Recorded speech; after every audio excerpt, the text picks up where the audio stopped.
नमस्कार. All exam कट्टा या यूट्यूब चॅनलवर भविष्यातील सर्व प्राध्यापकांचं सहर्ष स्वागत. मग आपण महाराष्ट्र लोकसेवा आयोग म्हणजे MPSC अंतर्गत जी असिस्टंट प्रोफेसर सहाय्यक प्राध्यापक विषयाची, त्याचबरोबर अधिव्याख्याता, त्यानंतर असोसिएट प्रोफेसर, प्रोफेसर, प्रिन्सिपल्स अशा पद्धतीची जी जाहिरात आलेली आहे, त्या संदर्भात अनेक विद्यार्थ्यांचे मेसेज फोन आले की एकंदरीत सिलेबस कसा राहील. तर आता अशा स्वरूपाची एक्झाम ही 2015 साली झाली होती. तर त्यासाठीचा जो त्यांनी सिलेबस ठेवला होता, फक्त अधिव्याख्यातासाठी सिलेबस हा जनरल असणार आहे, सर्वसामान्य एकत्रच असणार आहे. मात्र ज्यावेळेस आपण असिस्टंट जाहिरात क्रमांक 114 असिस्टंट प्रोफेसर यासाठी किंवा असोसिएट प्रोफेसरसाठी काय सिलेबस असू शकतो, हे मागचं जे सिलेबस आहे मराठी विषयाचा, हा आपण आज या व्हिडिओमध्ये पाहणार आहोत. त्यामुळं जर तुम्ही नवीन असाल या चॅनलला, MPSC सेटनेट शिक्षक भरती संदर्भात तयारी करत असाल तर नक्कीच लाईक आणि शेअर करायला विसरू नका आणि चॅनलला सबस्क्राईब, कारण की या संदर्भातील जी अद्ययावत माहिती आहे ती आपल्या चॅनलमार्फत आपण पुरवत असतो.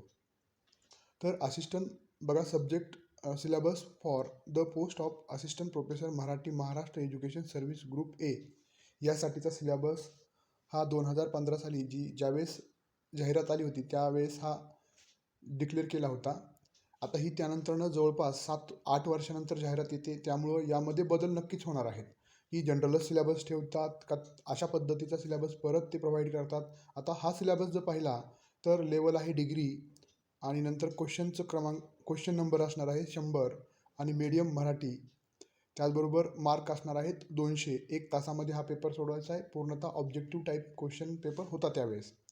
आता यामध्ये काय चेंजेस होतील हे आपल्याला येणाऱ्या काही दिवसामध्येच ज्यावेळेस आयोगामार्फत सिलेबस डिक्लेअर होईल त्यावेळेस समजेल.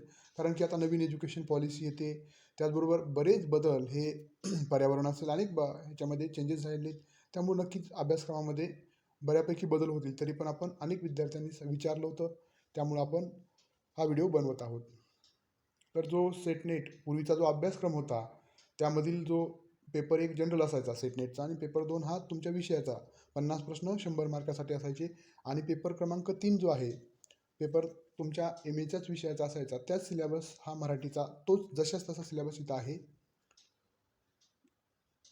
तर बघा, पहिल्या पॉईंटमध्ये इसवी सन 1200 ते 1818 या कालखंडामधील प्रमुख ग्रंथकार व त्यांच्या साहित्यकृती यांचा अभ्यास, त्यामधील प्रमुख महानुभाव ग्रंथकार नामदेव, ज्ञानेश्वर व त्यांचे समकालीन संत मुकुंदराज, एकनाथ, तुकाराम, रामदास स्वामी, त्यानंतर संत कवयित्री बहिणाबाई, त्यानंतर मुक्तेश्वर, रघुनाथ पंडित, वामन पंडित, श्रीधर मोरोपंत, बखर वाड्मय, शाहिरी वाड्मय पहिल्या पॉईंटमध्ये. त्यानंतरनं दुसऱ्या पॉईंटमध्ये इसवी सन 1881 ते 2000 या कालखंडातील मराठी वाड्मयाचा इतिहास, पुढील वाड्मय प्रकारांच्या अनुषंगाने कविता, नाटक, कादंबरी, कथा, ललित लेखन यांचा समावेश दुसऱ्या मुद्द्यामध्ये आहे. त्यानंतर तिसरा मुद्दा आहे भाषा विज्ञान.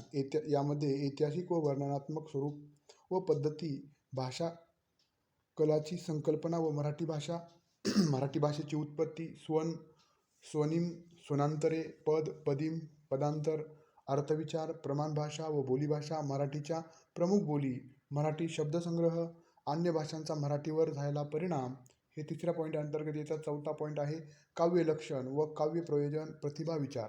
यामध्ये शब्दशक्ती, रीतिविचार, ध्वनिविचार, रसविचार, काव्यानंद मीमांसा हे चौथ्या मुद्द्यामध्ये येतं. पाचवा मुद्दा आहे साहित्याचे स्वरूप व प्रयोजन, साहित्याची भाषा, साहित्य समीक्षेचे स्वरूप व कार्य, आस्वाद समीक्षा, समाजशास्त्रीय समीक्षा, मार्क्सवादी समीक्षा, मनोवैज्ञानिक समीक्षा, आदिबंधात्मक समीक्षा, शैलीवैज्ञानिक समीक्षा, स्त्रीवादी समीक्षा. त्यानंतर 6वा जो पॉईंट आहे त्यामध्ये साहित्य प्रकाराची संकल्पना, ज्यामध्ये कथा, कादंबरी, नाटक, कविता व आत्मचरित्र व साहित्य प्रकारांचे स्वरूप यामध्ये नमूद केलेलं आहे.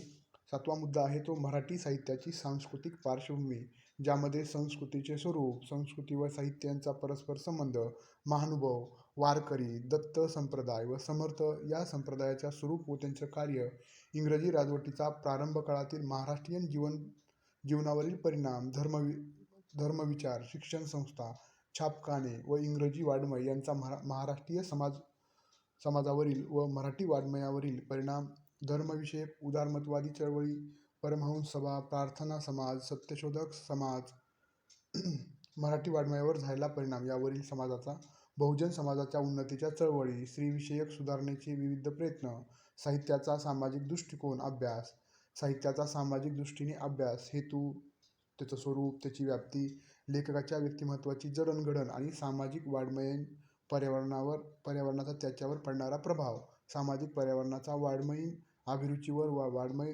रूपाच्या निर्मितीवर होणारा वाचकांची अभिरुची, प्रकाशन, व्यवहार, प्रसिद्धी, माध्यमे आणि वाङ्मय निर्मितीच्या संदर्भातील संबंध. 8वा मुद्दा आहे ग्रंथकारांच्या वैचारिक वाङ्मयाचा अभ्यास, जसं लोकहितवादी, त्याबरोबर महात्मा फुले, ताराबाई शिंदे, गोपाळ गणेश आगरकर, विठ्ठल रामजी शिंदे, विनायक दामोदर सावरकर, डॉक्टर बाबासाहेब आंबेडकर.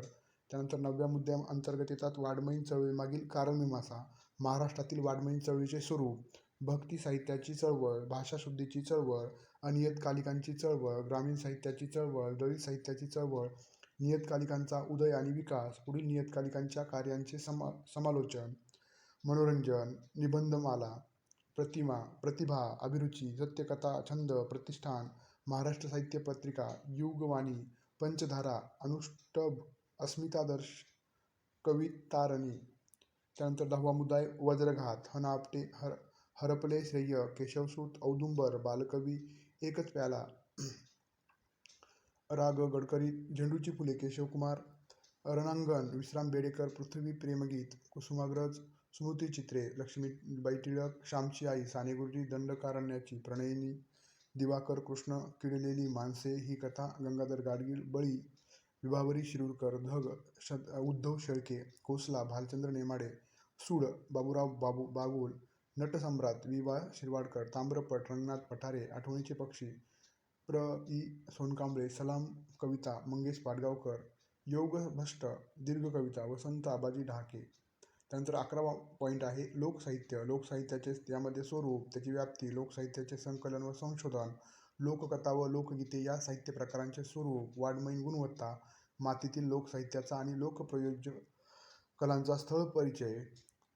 त्यानंतर 12वा मुद्दा आहे तौलनिक साहित्याभ्यास, तौलनिक साहित्याभ्यासाचे स्वरूप, व्याप्ती, प्रभाव आणि प्रभव या संकल्पना, राष्ट्रीय साहित्य, विश्वसाहित्य आणि भारतीय साहित्य या संकल्पना, भाषांतर, स्वरूप, प्रकार व कार्य, अन्य भाषिक साहित्याचा मराठी साहित्यावरील प्रभाव, स्त्रीवादी साहित्याभ्यास, स्त्रीवादी साहित्याभ्यासाचे स्वरूप, त्याची व्याप्ती, स्त्रीवादी समीक्षेची उपयुक्तता, मराठीतील स्त्री प्रश्नसंबंध लेखन, मराठी स्त्रियांची कविता, कथा, कादंबरी व आत्मकथने. त्यानंतर 14वा पॉईंट आहे ग्रामीण साहित्य, यामध्ये ग्रामीण साहित्य निर्मितीमागील प्रेरणा व मागील त्या ग्रामीण साहित्याचे स्वरूप, ग्रामीण साहित्याची वाटचाल व त्यामधील सामाजिकता, ग्रामीण कथा, ग्रामीण कादंबरी, कविता यांचे स्वरूप व वैशिष्ट्य, पुढील प्रमुख ग्रामीण लेखकांच्या लेखनांचे वैशिष्ट्य आणि स्वरूप, र. वा. दिघे, श्री. म. माटे, ग. ल. ठोकळ, व्यंकटेश माडगूळकर, उद्धव शेळके, शंकर पाटील, द. मा. मिरासदार, रा. र. बोराडे, आनंद यादव, भास्कर चंदनशिवे, प्रतिमा इंगोले. त्यानंतर 15वा मुद्दा आहे दलित साहित्य, दलित साहित्याच्या निर्मितीमागील प्रेरणा व दलित साहित्याचे स्वरूप, दलित साहित्याची वाटचाल व त्यामधील सामाजिकता, दलित कथा, कविता, आत्मकथन यांचे स्वरूप व वैशिष्ट्य, पुढील प्रमुख दलित लेखकांच्या लेखनाची वैशिष्ट्ये व स्वरूप, बाबूराव बागुल, शंकरराव खरात, प्राध्यापक इ. सोनकांबळे, दया पवार, नामदेव ढसाळ, लक्ष्मण माने, यशवंत मनोहर, दलित लेखिका. या सर्वांचा अशा एकंदरीत 15 पॉईंटचा या अभ्यासक्रमामध्ये एकंदरीत समावेश होतो. बघा, आपल्याला विचार केल्यानंतरनं तुम्ही जर ज्या विषयातून असिस्टंट प्रोफेसरसाठी तयारी करत आहात त्या विषयातील पूर्वीच्या म्हणजे मागील अभ्यासक्रमातील सेटनेटच्या पेपर क्रमांक जो 3 आहे त्याचाच अभ्यासक्रम हा प्रत्येक विषयासाठी असणार आहे. त्यामुळे तो जो सिलेबस आहे तुमच्याकडे असेल तर त्यानुसारच तुम्ही आत्ता सध्याला तयारी करा, कारण की अभ्यासक्रम कसा असू शकेल आणि आत्ताचं धोरण काय असणार आहे हा सर्वस्वी निर्णय घेण्याचा अधिकार हा MPSC म्हणजेच महाराष्ट्र लोकसेवा आयोगाला आहे. त्यानुसार तो निर्णय घेईल आणि लवकरात लवकर म्हणजे नोव्हेंबर एंडिंगपर्यंत अभ्यासक्रम जाहीर केला जाईल. त्यामुळं वेळ न घालवता आपण एक कासवाच्या गतीनं का होईना पण आपल्या अभ्यासाला सुरुवात करणं गरजेचं आहे, कारण की आयोग त्याचं काम करणार आहे. आपण आपला अभ्यास करण्याचं काम करणं गरजेचं आहे, कारण की आपण बघितलं तर एक 8-10 वर्षानंतरनं ही सर्व विषयासाठीची जाहिरात आलेली आहे. त्यामुळे सर्व विषयातून तयारी करणारे जे विद्यार्थी आहेत, तुम्हाला इथं कुठंही ₹1 द्यायची गरज नाही आहे. फक्त अभ्यास आणि सिलेबसनुसार अभ्यास करायचा आहे. त्यानुसार तुमची 200 मार्काची एकूण 200 100 प्रश्न आणि 200 गुणांची ही परीक्षा 100% होणार आहे. आणि त्यानंतर 50 मार्काचं तुमचं प्रत्यक्ष मुलाखत म्हणजे आपण इंटरव्ह्यू, अशा पद्धतीचं एकत्रित ह्याच्यातून तुमचं मेरिट लागणार आहे. कुठे पैसा द्यायची नाही गरज नाही आहे, काही नाही. फक्त प्रामाणिक अभ्यास आणि आपलं सातत्य अभ्यासातलं. कारण की मे बी ही परीक्षा मार्च किंवा मेपर्यंत होईल, असा एक माझा अंदाज आहे. त्यानुसार तुम्ही जर आतापासून सुरुवात केली तर नक्कीच तुम्ही तुमचं सर्व अभ्यासक्रमानुसार परिपूर्ण अभ्यास करून तुम्ही यश संपादित करू शकता. आणि या यशासाठी जर तुम्हाला अचूक मार्गदर्शन हवं असेल तर आपण ऑल एक्झाम कट्टामार्फत सेट नेट परीक्षा असतील, शिक्षक भरतीच्या परीक्षा असतील किंवा MPSC मार्फत अधिव्याख्याता, ज्याचा अभ्यासक्रम हा कॉमन असणार आहे, त्या परीक्षेसंदर्भात पण क्लासेसच्या माध्यमातून मार्गदर्शन पुरवतो. त्यानंतर असिस्टंट प्रोफेसर असेल, असोसिएट असेल, त्यांचा अभ्यासक्रम काय डिक्लेअर होतं आहे त्यानुसार आपण क्लासेस मार्गदर्शन वर्ग सुरू करणार आहोत, जे ऑनलाईन स्वरूपात असणार आहेत.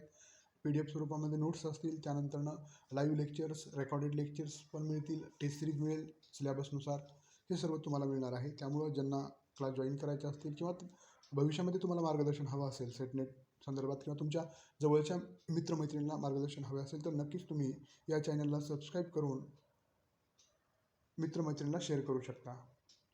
आणि जर तुम्हाला काही प्रॉब्लेम असेल फॉर्म भरत असताना किंवा सिलेबस संदर्भात तर नक्की 9689 04 77 38 या नंबरला तुम्ही व्हॉट्सअपद्वारे देखील मेसेज करून तुम्हाला अधिकची माहिती किंवा अधिकचा तुमचा जो प्रॉब्लेम आहे, समस्या आहे, ती शेअर करू शकता. नक्कीच तुम्हाला अचूक मार्गदर्शन या ठिकाणी मिळेल.